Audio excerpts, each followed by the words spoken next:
మా లోకంలో ఆ దానం చేశాం ఈ దానం చేశాం అంటారు, గొప్పదే. అసలు నిజమైన దానం ఏదో తెలుసా?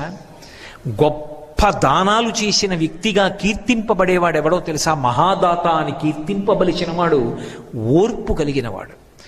తాను కోపాన్ని పొందడానికి కావలసిన శక్తి ఉన్నవాడయ్యుండి అవతల వారిని ఇబ్బంది తన శాపము చేత పెట్టగలిగిన వాడయ్యుండి కూడా అలా చెయ్యకుండా నిగ్రహించుకుని ఓర్పుతో పావు కుబుసాన్ని విడిచిపెట్టినట్టు కోపాన్ని విడిచిపెట్టి నిలబడిన వాడున్నాడే, వాడమ్మా దాత.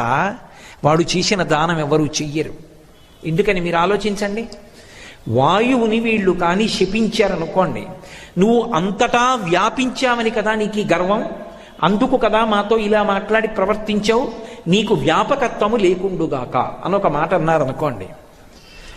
ఆ వాయువు చిత్రం ఏమిటంటే అశరీర శరీరేషు వాయు